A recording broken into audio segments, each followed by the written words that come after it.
I knew something was about to go sideways when I saw Deborah Zimmerman marching across the snow-covered street toward my driveway, her designer boots crunching through the fresh powder like a general inspecting troops. It was barely 7 in the morning on a Tuesday in January, and I had just finished shoveling my own walkway in our Pleasant Valley subdivision outside Grand Rapids, Michigan. The temperature hovered around 15 degrees, and my breath came out in thick clouds as I leaned on my shovel, already knowing this conversation was going to cost me whatever remained of my morning peace. Harrison Montgomery. She called out my full name like a school principal summoning a troublemaker to the office. I straightened up, wiping the frost from my beard. I had moved to this neighborhood 6 months ago, buying a modest 3-bedroom ranch after my divorce, hoping for a quiet place to rebuild my life. I ran a small snow removal and landscaping business, which meant winter was my busy season. I should have been heading out to my commercial clients, but clearly Deborah had other plans. "Morning, Deborah," I said, keeping my tone neutral. She was the vice president of the Meadowbrook Estates Homeowners Association, a title she wielded like a weapon. In her late 40s, she had the kind of blonde highlights that cost more than my monthly grocery budget, and a perpetual expression that suggested she had just discovered something deeply offensive. "I need to talk to you about community responsibility," she announced, stopping at the edge of my driveway. She did not ask to come closer or acknowledge the cold. "As you know, we have standards in this neighborhood." "I'm aware," I said. "I've kept up with all the HOA requirements. My grass was the right height all summer, my house number is clearly visible, and I've painted nothing without approval." She waved her hand dismissively, her leather gloves probably costing more than my entire winter wardrobe.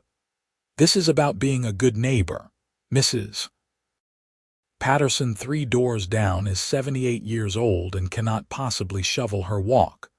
Mr. Chen across the street has a bad back. The Kowalskis both work night shifts at the hospital. These people need help, and you own a snow removal business." I saw where this was heading and felt my jaw tighten. "Deborah, I do offer my services to neighbors. I've already done 4 driveways on this street this season. I charge reasonable rates." Her eyes narrowed. "Charge? You want to charge your own neighbors? When you have all the equipment right here and you're already out doing your own property?" She shook her head with theatrical disappointment. "That's incredibly selfish, Harrison. This is about community, about helping those less fortunate." "I help plenty of people," I said evenly. "I gave Mrs. Patterson a senior discount. I did the Kowalskis' driveway for half price last week, but I also have a business to run. I have employees, insurance, equipment maintenance, fuel costs. This is how I make my living." Deborah's expression hardened. "The HOA expects residents to contribute to the community spirit. We all have obligations that go beyond just following the written rules. Your neighbor Stephanie volunteers at the community center. The Hendersons organize the summer block party. Gerald Peterson manages our landscaping committee. What do you contribute besides running your little business?" The dismissive way she said, "little business," made my blood pressure spike. I had built my company from nothing after losing my corporate job 3 years ago. I employed 5 people full-time. We served over 200 clients between residential and commercial properties. It was not little, and it was not a hobby. "I contribute by being a professional who maintains his property and minds his own business," I said. "If people want to hire me, I'm available. But I'm not doing free work just because you think that's what community spirit means."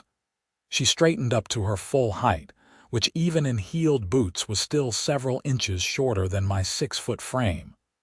"I see. Well, let me make this official then. I need my walkway shoveled." My driveway cleared, and the path to my mailbox. I'll expect you to do it by noon today. My rate is $45 for a standard driveway and walkway, I said. $55 if there's more than 6 inches of accumulation. We got about 7 inches last night, so $55. I can fit you in around 2 this afternoon after I finish my commercial route. Deborah laughed, actually laughed, like I had told a hilarious joke. You're not listening. I'm not hiring you. I'm telling you, as a member of the HOA board, that you need to contribute to this community. Starting with my property. Consider it your community service. I felt the cold seeping through my boots as I stood there, processing the sheer audacity. Let me make sure I understand. You want me to shovel your driveway for free because you've decided that's my community obligation. Exactly. I'm glad you're finally understanding how neighborhoods work. And if I refuse, her smile was cold enough to match the January air, then I'll have to bring it up at the next HOA board meeting. We'll discuss whether someone who refuses to be a team player really fits the character of Meadowbrook Estates. There are plenty of covenants and bylaws we can examine very closely. I'm sure we'll find something that needs addressing regarding your property. There it was. The threat. The HOA hammer that she thought would make me fall in line. I had heard stories about HOAs destroying people's lives over petty nonsense, but I had hoped this neighborhood would be different. Clearly, I had been overly optimistic. I'll tell you what, I said slowly, an idea forming. I'll absolutely shovel your driveway today.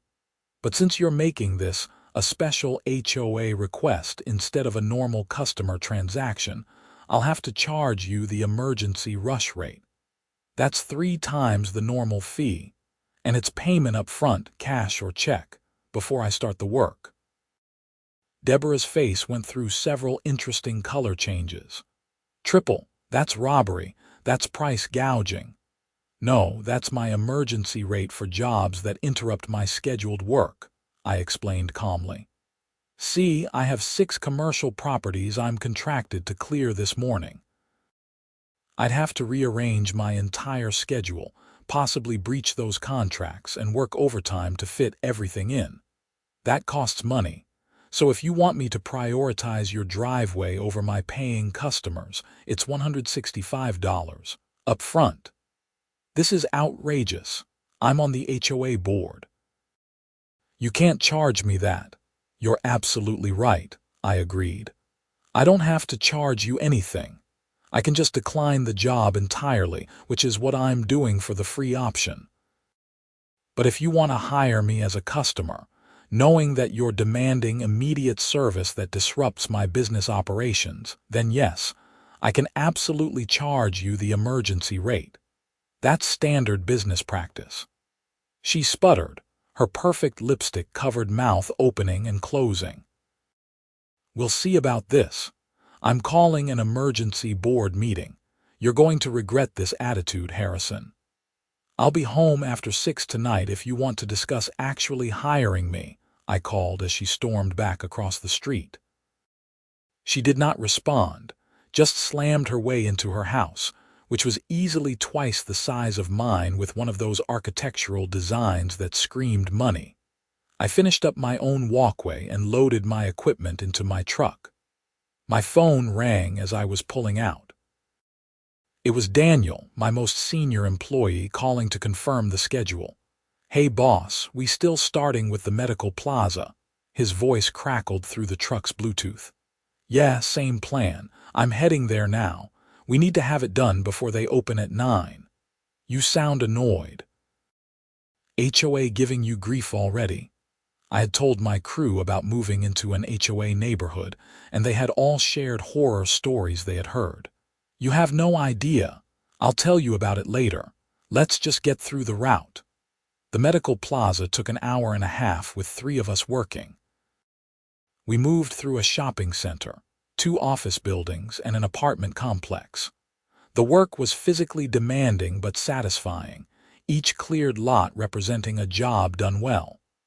By noon, We were finishing up at a church whose parking lot could have doubled as a skating rink before we got there. My phone buzzed with a text message. It was from a number I did not recognize. "This is Deborah Zimmerman. The HOA board is meeting tonight at 7 p.m. at the community center. Your attendance is mandatory to discuss your violations of community standards." I showed Daniel, who whistled low. "Man, she's really coming after you. What violations?" "None that actually exist," I said. "She's just mad I won't be her personal free snow removal service. Can they actually do anything to you?" That was the question. I had read through the HOA bylaws when I bought the house, but they were 70 pages of dense legal language.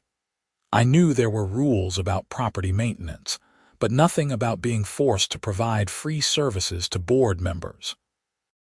Still, HOAs had been known to make people's lives miserable through selective enforcement and frivolous fines. "I might need to call my real estate lawyer," I admitted. "This could get ugly." The afternoon continued with residential clients who actually appreciated my work and paid me without complaint. I got home around 5:30, exhausted and hungry.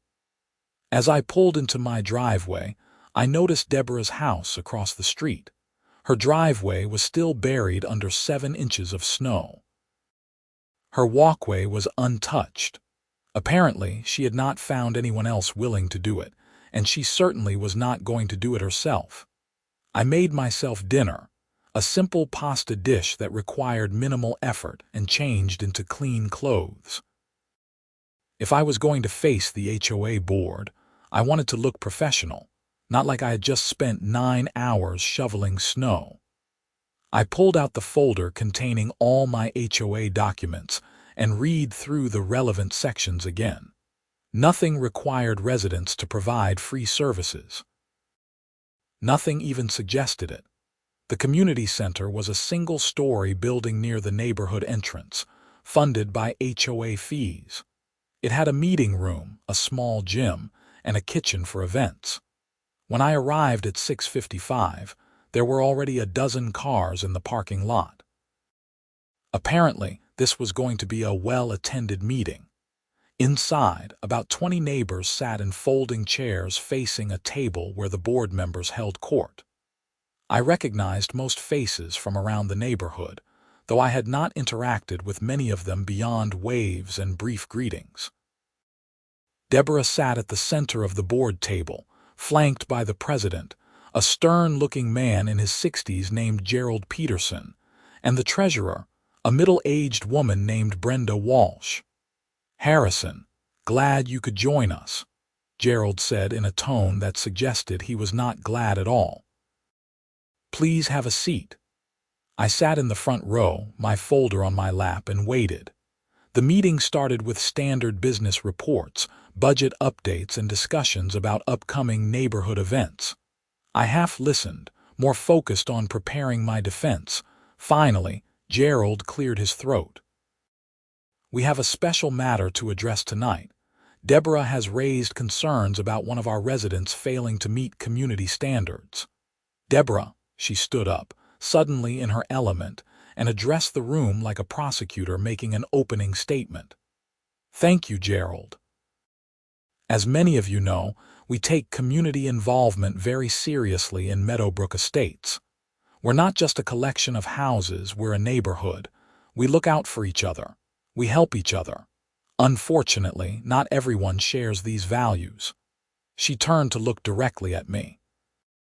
"Harrison Montgomery moved in 6 months ago. He owns a snow removal business. He has the equipment, the expertise, and the physical presence in our neighborhood every time it snows. Yet when I approached him this morning to ask for help clearing some of our more vulnerable residents' properties, he not only refused but demanded payment. Specifically, he tried to extort me by charging 3 times his normal rate." A murmur went through the crowd. I felt my face getting hot, but kept my expression neutral. "This is not the kind of neighbor we want in Meadowbrook Estates," Deborah continued. This is someone who sees his neighbors as nothing but potential profit, who would rather let elderly residents slip and fall on ice than lift a finger without getting paid. I move that we institute a new community guideline requiring residents with relevant professional services to contribute a certain number of hours per month to neighborhood needs. That's absurd, I said, standing up. And it's not what actually happened. Gerald frowned. You'll have your chance to speak, Harrison. Please wait until Deborah is finished. I am finished, Deborah said, sitting down with a satisfied expression. I think the situation speaks for itself. I stood, holding my folder. What Deborah described is not what happened. Let me be very clear about the actual events. She came to my house this morning and demanded, not asked but demanded, that I shovel her driveway for free. Not Mrs. Patterson's driveway, not Mr. Chen's, but hers.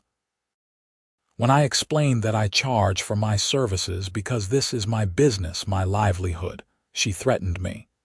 She said if I didn't do free work for her, she would use the HOA to make my life difficult. That's not true, Deborah interjected. Let him finish, Gerald said, though he did not sound happy about it. I offered her two options, I continued. Option 1, I could add her to my regular client list and shovel her driveway for my standard rate of $55, which is actually below market rate for this area. I offered to do it this afternoon after my commercial contracts were complete. Option 2, if she needed immediate emergency service that would require me to rearrange my entire work schedule and potentially breach my contracts with other clients, I could do it for the emergency rate, which is triple the normal fee, paid up front. These are the same options I offer any client. I pulled out a sheet from my folder. This is my rate sheet, which I've provided to several neighbors who have hired me. Mrs. Patterson, who lives 3 doors down from me, can confirm that I charged her $30 with a senior discount last month. The Kowalskis hired me twice, and I charged them reduced rates because they're regulars. I have done more work in this neighborhood at discount rates than at full price because I do believe in being a good neighbor. But I will not be bullied into providing free services on demand by someone who then misrepresents the situation to this board. The murmur in the crowd was different now, more uncertain. A woman in the 3rd row raised her hand. Gerald, I'm one of Harrison's customers. He's been nothing but professional and reasonably priced. I don't understand what the problem is. Another voice joined in. Yeah, why should he work for free? Would we expect a plumber who lives in the neighborhood to fix our toilets for free? Deborah's face was getting red. This is different. Snow removal is a safety issue. Walkways need to be clear. It's about preventing injuries. Then hire him, someone called out. Pay him what he's asking. Gerald banged a gavel, which seemed overly dramatic for a neighborhood HOA meeting. Order, please. Let's remain civil. Harrison, you've made your point. Deborah, do you have any actual evidence that Harrison has violated any HOA bylaw? She shuffled through her papers, and I could see her confidence wavering. He's not contributing to community welfare. Show me where in the bylaws that's required, I said, holding up my copy. I've read all 70 pages, twice. There's nothing about forced volunteer work, nothing about providing professional services for free. Brenda, the treasurer, spoke up for the first time. Deborah, I think you may have overreached here. The HOA can't require residents to provide free professional services. That's not in our authority. If you need your driveway cleared, you should hire someone like everyone else does. But the community spirit, Deborah started. Isn't something we can legislate, Gerald interrupted. He looked tired suddenly, like he had just realized this entire meeting was a waste of everyone's time. Harrison is correct.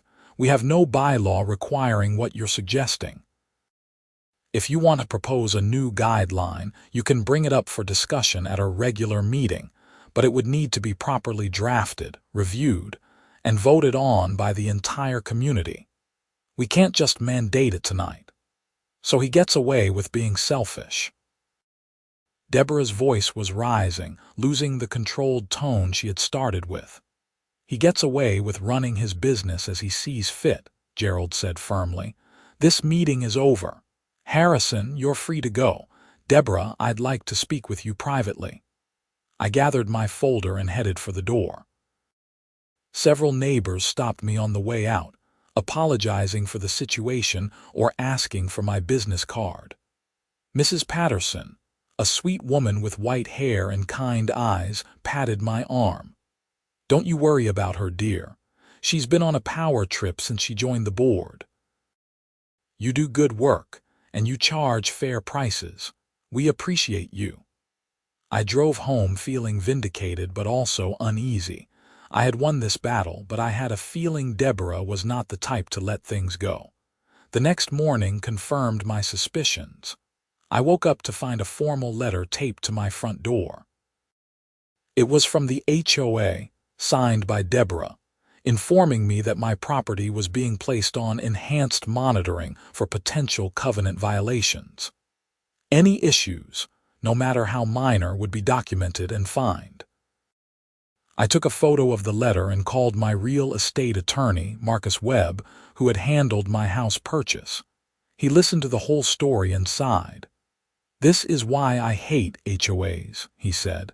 They attract petty tyrants. The good news is she doesn't have much power if you're actually following the rules. The bad news is she can make your life annoying by being hyper-vigilant about enforcement.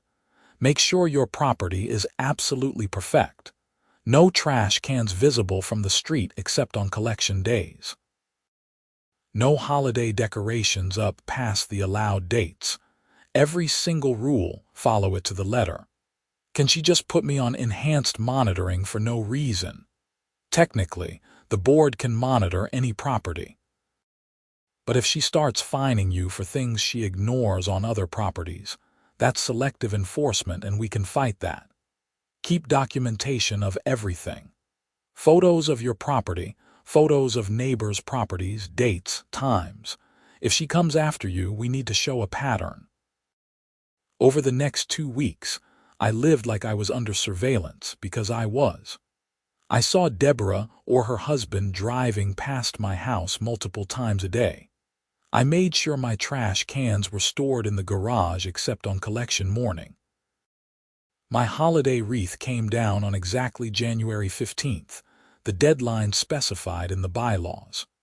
I kept my driveway immaculately clear, my walkway perfectly shoveled, and my property beyond reproach. But Deborah was determined. On a Saturday morning, I found another letter, this time informing me that I was being fined $100 for operating a business from a residential property. According to the letter, storing my commercial truck and equipment at my house violated the prohibition on home-based businesses. I called Marcus immediately. She's reaching now, he said.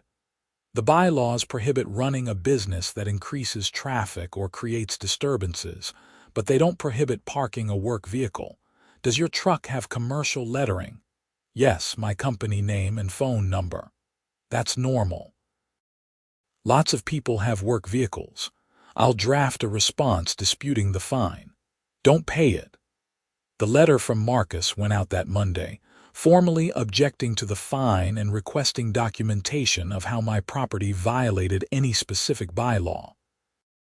I also started documenting other violations I saw around the neighborhood, not because I wanted to be petty, but because I needed evidence of selective enforcement. I photographed a neighbor with a boat parked in his driveway, another with trash cans visible 3 days after collection, and several properties with overgrown bushes that exceeded the height limits. Deborah responded by having the HOA's attorney send a letter threatening legal action if I did not pay the fine. Marcus responded with a counter letter pointing out that legal action would require them to prove the violation in court, and we would bring evidence of selective enforcement. The fine was quietly withdrawn 2 weeks later, but the tension continued.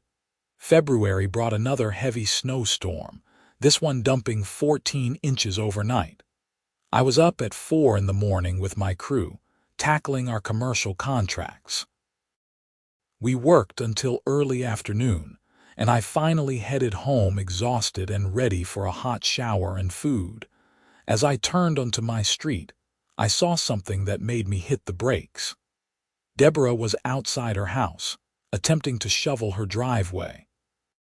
She was making almost no progress, pushing the heavy wet snow a few inches at a time, and even from a distance, I could see she was struggling.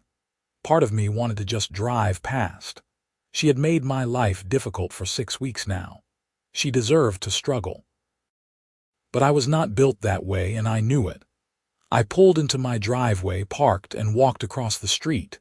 "Need some help?" I called out. She looked up, and her expression cycled through surprise, suspicion, and something that might have been embarrassment. "I can manage." "You're going to give yourself a heart attack," I said. "This is wet, heavy snow. It's dangerous to overexert yourself." "I'm not paying you," she said stubbornly.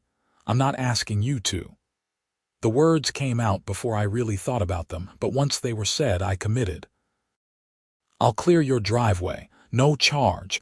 Consider it community service." She stared at me like I had grown a second head. "Why would you do that after everything?"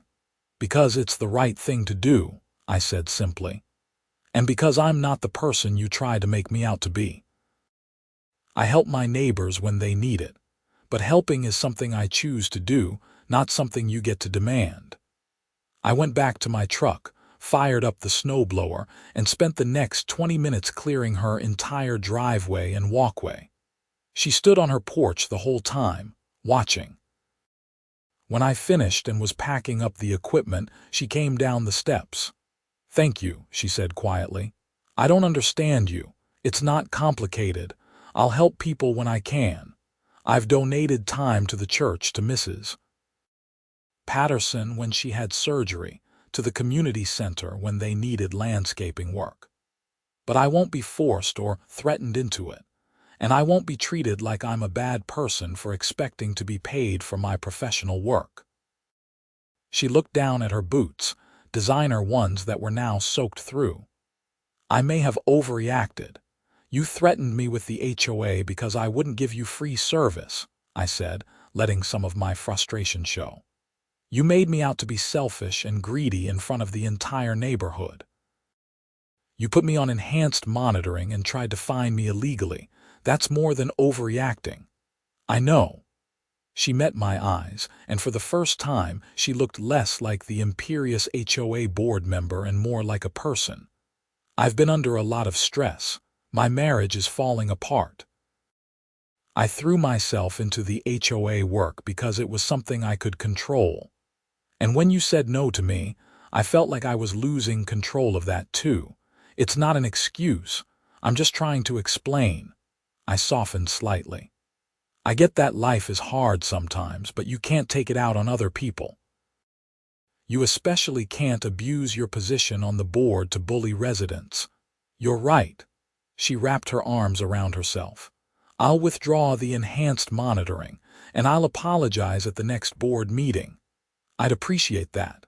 I turned to head back home, but she called after me.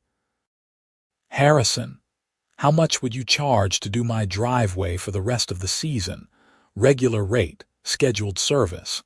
I turned back. $45 per clearing if you're on my regular rotation. I usually come through the neighborhood in the afternoon after the commercial route." "That sounds fair. Can you send me a contract? I'll email it tonight." That evening, I sent her the standard service agreement, the same one I used for all my residential clients. She signed and returned it within an hour, along with payment for the first month. It felt like a strange victory, but a victory nonetheless. The next HOA meeting was in early March. The snow was finally starting to melt, revealing the dead grass and debris that winter always hid. I attended, curious to see if Deborah would actually follow through on her promise to apologize. She did. When the meeting reached open comments, she stood up and addressed the room. "I want to apologize to Harrison Montgomery. In January, I brought concerns to this board about him that were unfair and based on my personal frustration rather than any actual violation. Harrison has been a good neighbor and runs a professional business. I was wrong to suggest otherwise, and I'm sorry." It was not eloquent, and she looked uncomfortable the entire time, but it was genuine. I nodded at her from my seat, accepting the apology. Gerald looked relieved. "Thank you, Deborah. We appreciate you addressing that. Are there any other matters?" An older gentleman in the back raised his hand. "Actually, yes.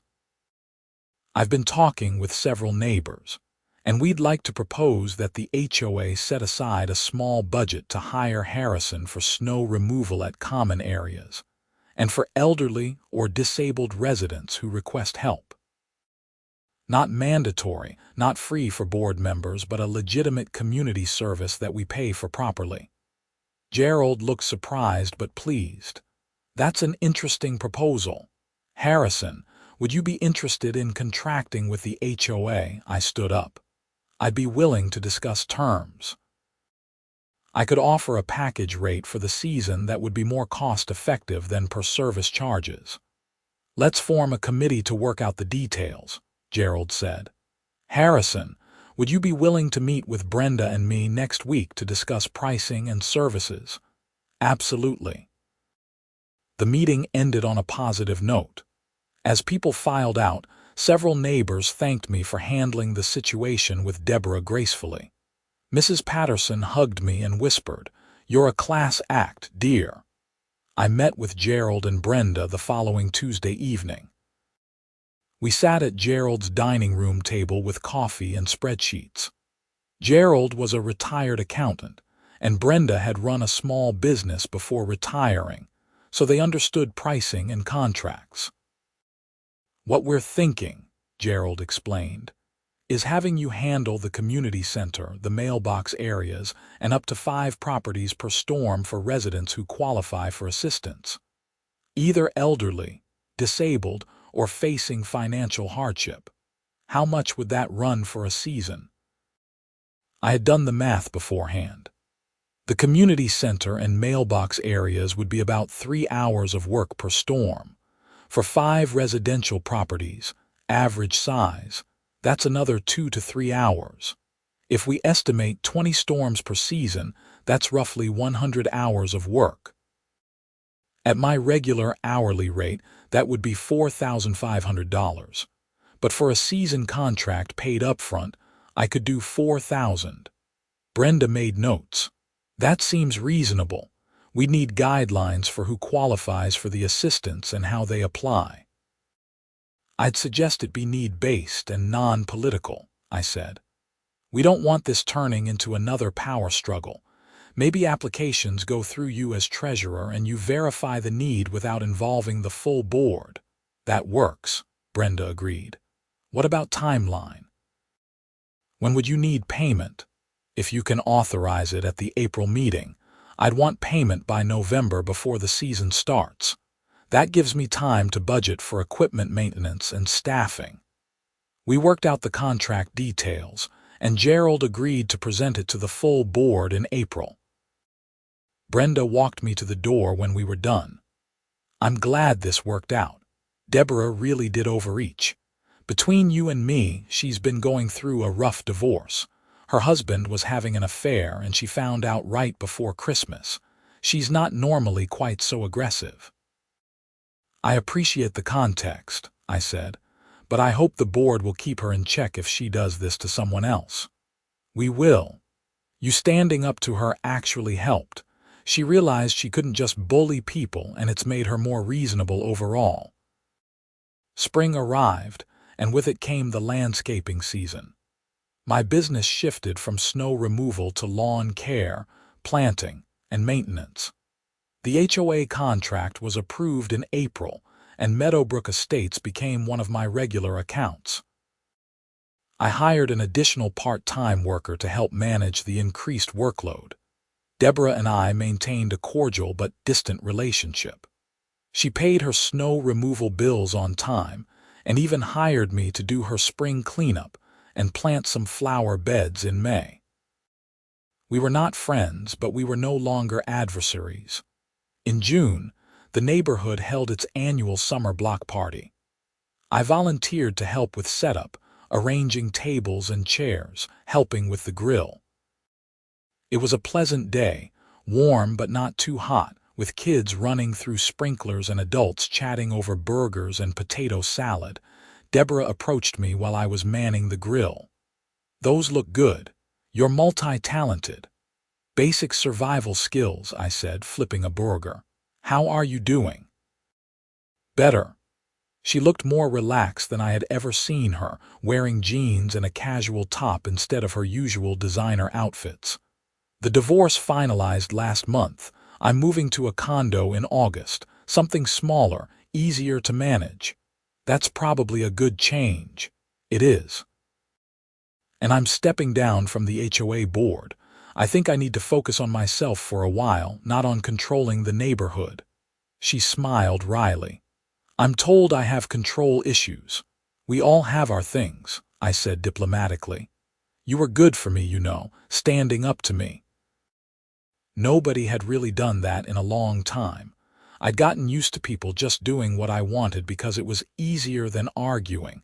You showed me that wasn't sustainable. I'm glad something positive came out of it. She grabbed a burger from the platter. "For what it's worth, you do good work." "The flower beds look great. Thanks. Enjoy the party." July brought a heat wave that had everyone complaining about the weather again, but in the opposite direction. I spent my days maintaining lawns and irrigation systems, a different kind of exhaustion than winter but no less demanding. The neighborhood settled into a comfortable routine. I was no longer the new guy but an established part of the community. In August, I got a call from Gerald. "Harrison, wanted to give you a heads up. Deborah is moving out this weekend. She hired a company to pack everything up. But she specifically asked if you could help with one thing. She has a bunch of plants in her backyard that she's been growing for years. She can't take them to the condo but wants them to go to good homes. She thought you might know people who'd want them or could use them in landscaping projects." "Sure, I can take a look. When's good?" "Saturday morning." I showed up Saturday at 9. A moving truck was already loaded with furniture and boxes were stacked everywhere. Deborah led me to the backyard, where she had an impressive collection of perennials, shrubs, and even a few small trees in large pots. "Help yourself to anything you want," she said. "I grew most of these from cuttings or seeds.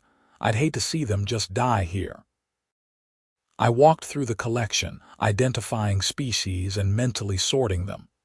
"These are really nice. I have clients who would love some of these, and the community center could use some color around the entrance. Take whatever you want. Consider it payment for putting up with me." We loaded my truck with plants, making 2 trips to get everything.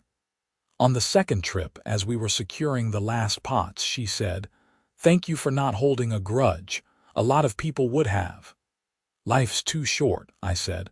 "We both learned something. That's worth more than staying angry." She nodded, looking around the yard one last time. "Good luck with everything, Harrison. I mean that. You too, Deborah. I hope your fresh start is everything you need."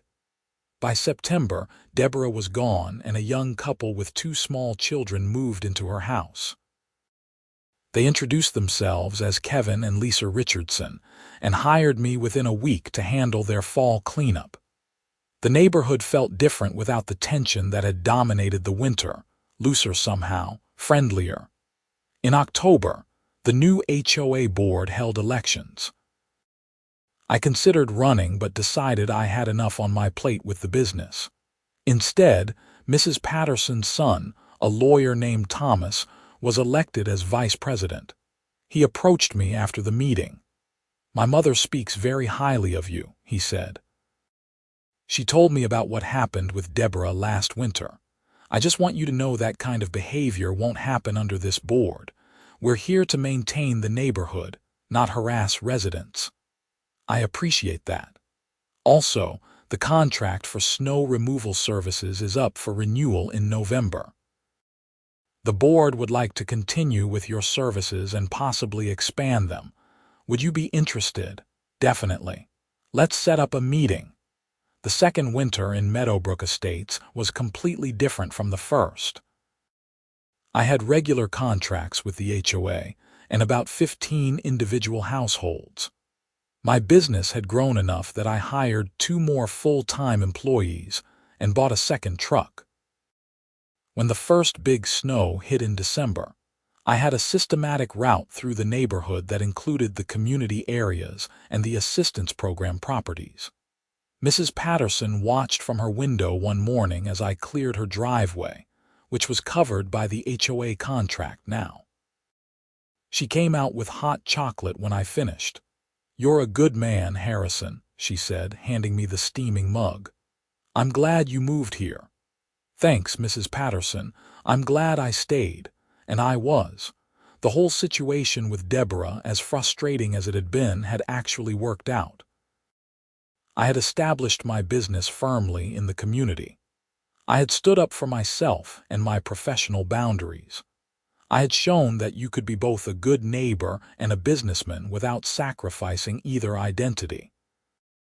Most importantly, I had learned that sometimes the people who give you the hardest time are fighting battles you know nothing about, and grace in those situations can lead to unexpected growth for everyone involved. That winter, I cleared hundreds of driveways and walkways. I worked long hours in freezing temperatures. I managed employees and equipment and customer complaints.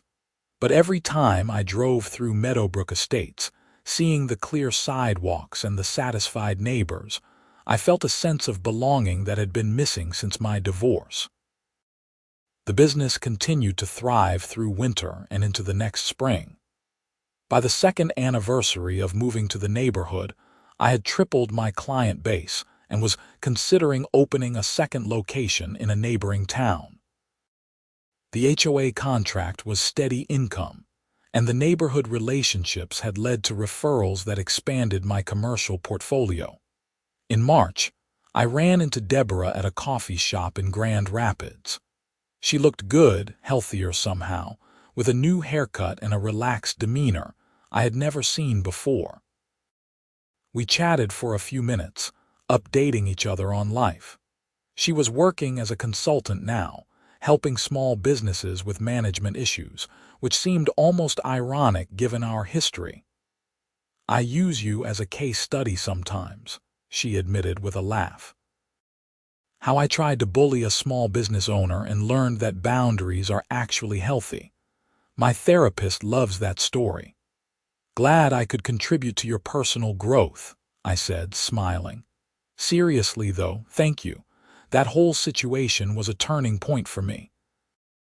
I was so caught up in control and power because everything else in my life felt out of control.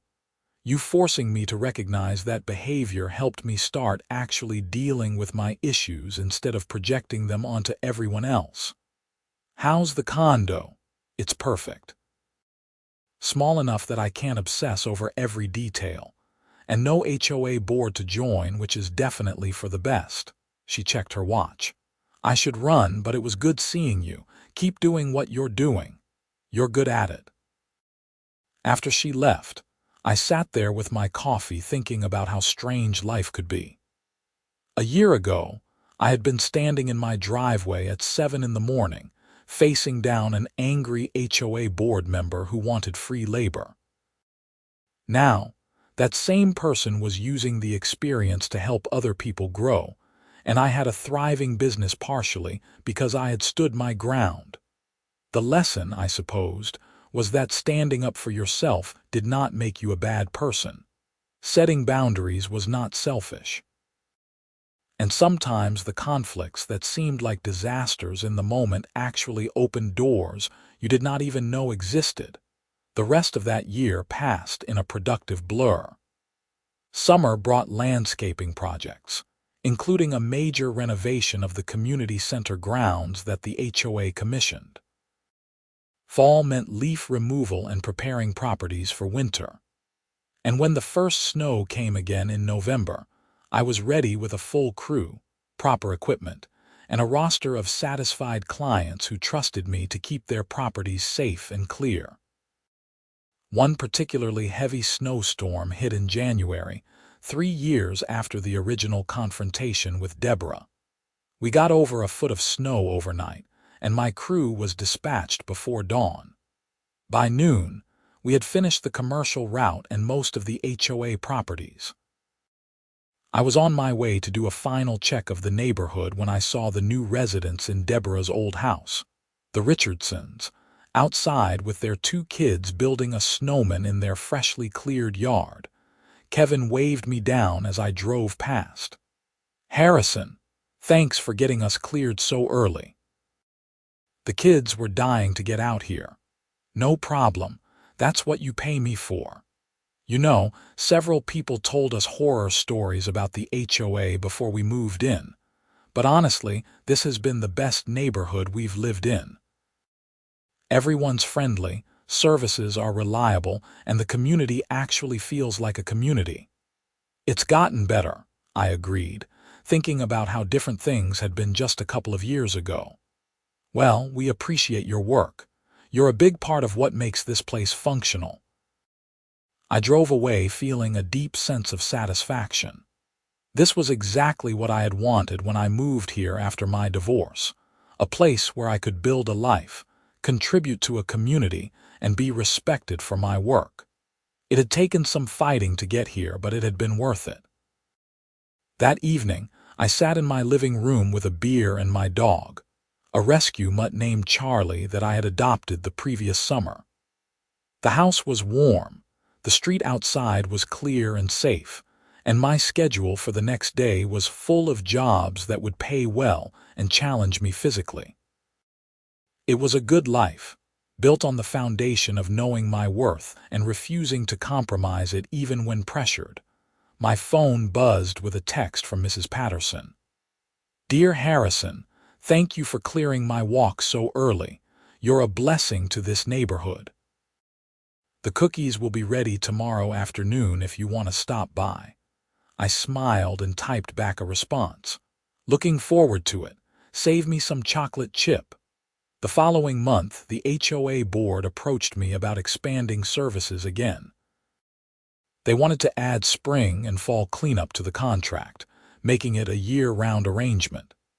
We negotiated terms that were fair to both sides, and I signed a 3-year contract that gave my business stable, predictable income and allowed me to plan for growth with confidence. In March, Thomas, the HOA vice president, asked if I would be willing to speak at a community meeting about running a small business in the neighborhood. Apparently, several other residents were considering starting home-based businesses and wanted to understand the HOA rules and expectations. I agreed and spent an evening talking about my experience, including the conflict with Deborah, though I kept it diplomatic and focused on the lessons learned rather than casting blame. I explained the importance of knowing your bylaws, documenting everything, standing firm on reasonable boundaries, and finding ways to contribute to the community that did not compromise your business. After the presentation, 3 different residents approached me about potentially hiring them or contracting with their services. One was a graphic designer who could help with my marketing materials. Another was an accountant looking for small business clients. The third was a photographer who wanted to document my work for a potential website upgrade. All 3 became clients or partners over the following months, creating a network of small business owners within the neighborhood who supported each other. By the summer, Meadowbrook Estates had changed significantly from the place I had moved into 3 years earlier. The HOA was less focused on petty enforcement and more on facilitating community connections. Residents knew each other by name and looked out for each other without being forced. Local businesses were supported and celebrated rather than treated as nuisances. It was not perfect, but it was functional and, more importantly, human. I ran into Gerald one day while I was working on the community center landscaping.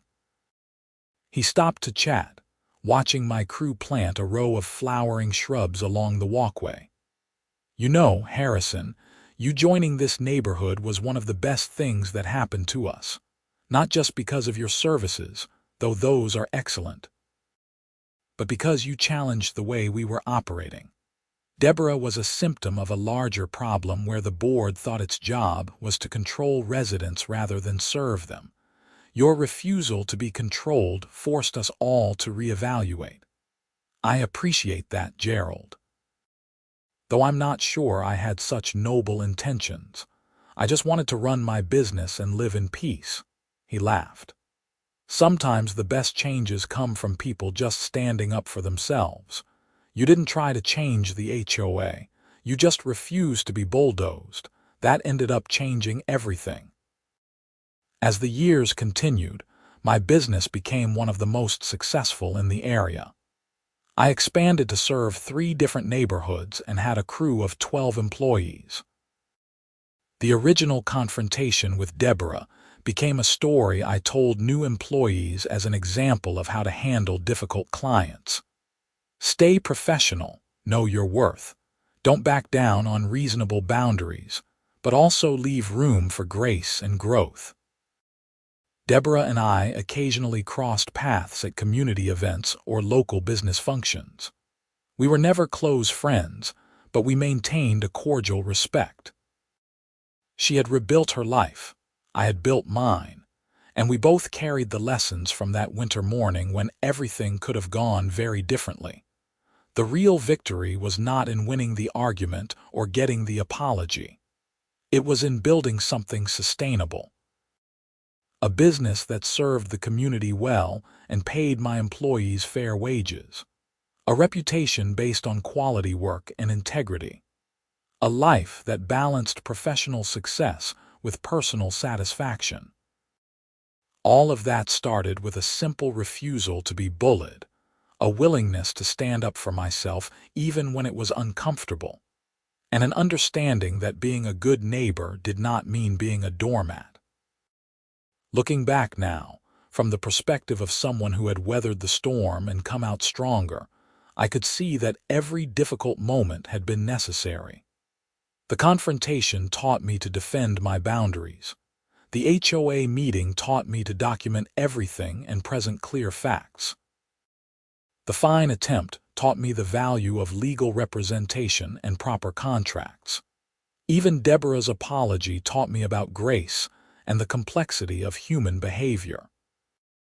Most importantly, it all taught me that you could be both strong and kind, both professional and neighborly, both principled and forgiving. Those were not contradictions. They were the balance required to build a life worth living and a community worth belonging to. The snow would keep falling every winter in Michigan. Driveways would need clearing, walkways would need to be safe, and people would need help. I would be there, running my business, serving my community, and living by the principles that had carried me through the hardest moments. Fair prices for good work, boundaries respected and maintained, grace extended when possible, and always knowing my worth and refusing to compromise it for anyone's convenience. That was the real story. Not about defeating a difficult HOA board member or winning an argument, but about building something meaningful through principle, persistence, and the courage to say no when necessary and yes when possible. It was about transforming a neighborhood conflict into a foundation for growth, both personal and professional. And it was about proving that sometimes standing your ground was the most neighborly thing you could do, because it set a standard that elevated everyone. When I locked up my office that night, securing equipment and checking the schedule for tomorrow, I felt that familiar satisfaction. Another day of honest work. Another day of serving clients well. Another day of living according to my values. The journey from that confrontational January morning to this calm evening had been longer and stranger than I could have predicted, but I would not change it. Every challenge had shaped me, every conflict had taught me, and every resolution had strengthened the foundation I was building. This was home. This was community. This was the life I had fought for and earned. And tomorrow, when the work started again, I would face it with the same principles that had carried me this far. Fairness, integrity, professional excellence, and the unwavering belief that good work deserves fair compensation, and good neighbors respect each other's boundaries while still offering help when it truly matters. That balance was the key to everything, and I had finally found it.